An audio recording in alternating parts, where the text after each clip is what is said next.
She's been so worried that we'd lose her. Even after the doctor told us the wound wasn't serious, she's still worrying. It's not a bad wound. Doctor said she's lucky the bullet didn't hit anything important. It should heal up fine, but she lost a lot of blood. My Abigail has been by her side since. Nursing seems to be in her blood and in her heart. Abraham spoke of Abigail's current nursing, but Caleb wondered if he was remembering. A few years back, the whole town had suffered from fevers. The Howells had lost 2 sons. Grief sat heavy on the town, but no one had mourned quite like Abigail Howell. Focusing on the current circumstances, Caleb readied himself for another glimpse of the waif. For just a moment he'd seen the girl when the wagon lurched into town 2 days before. She was a sorry excuse for a girl. Unconscious, seeping blood, dirty, and smelling like something pulled from the bottom of a privy. He had been near the wagon and had heard the doctor shouting his request for someone to take her in.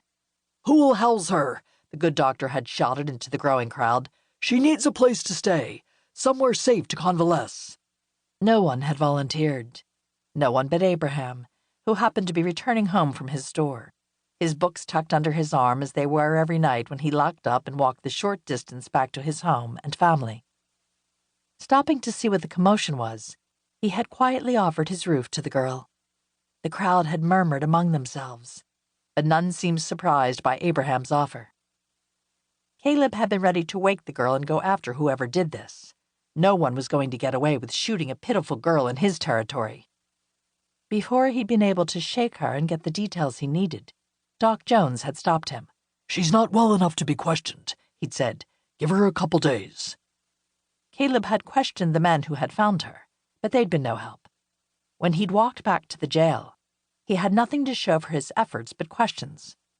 Now here he was. He'd followed the doctor's orders and waited 2 days, but it was time to figure out this mess. Em, try to wake up. The sheriff's here.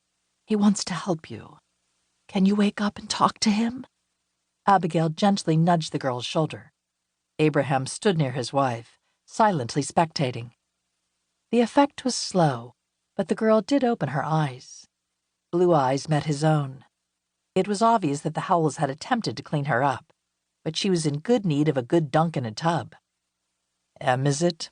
Caleb asked, trying to sound gentle, not wanting to scare the girl off. "Em," he said again in his mind. A mighty plain name for a mighty plain girl. That's my name. What do you want? Though the girl's voice quivered, it still carried a hint of defensiveness. "I want to find out who shot you and what I can do to help." He leaned in a little closer and tapped his badge. "I'm the sheriff of this town, and it's my job to catch whoever did this. You tell me what you can, and we'll keep you safe. I need to know everything you remember." He'd dealt with youngsters before, often enough to know that a gentle voice helped them stay calm. After years of questioning people, he'd also learned other tricks. Never let them know you're caught off guard. Always keep control. "Go ahead. Tell me what you can." She raised herself up a little, her eyes meeting his. Why are you talking to me like I'm a child? "How old are you?" He was okay starting with her age. At least it was something. 19, nearly 20. He could find no words. So much for keeping control. Staring hard at the girl, he tried to decide if he believed her. Upon closer inspection, he thought perhaps she was right. She was so thin, terribly thin. Her frame looked childlike. Perhaps it was lack of food rather than age that caused her to look so young and small. Finally, clearing his throat, he spoke, making sure he was using a voice appropriate for an adult. "I apologize. I'm not the best at guessing a woman's age. Can you tell me who shot you?" I'll tell you, but it won't do you much good. 3 men came to the house, yelling and knocking things around, and then they started shooting." Pausing, Em took a ragged breath. "I'm sure they thought I was dead. They just stepped over me, cursing and searching the house for something. I just lay there in my own blood, waiting for them to leave."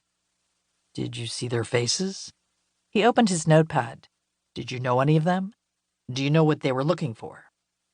Em's eyes darted around, and her breathing sounded more labored. Abigail put a hand on her shoulder.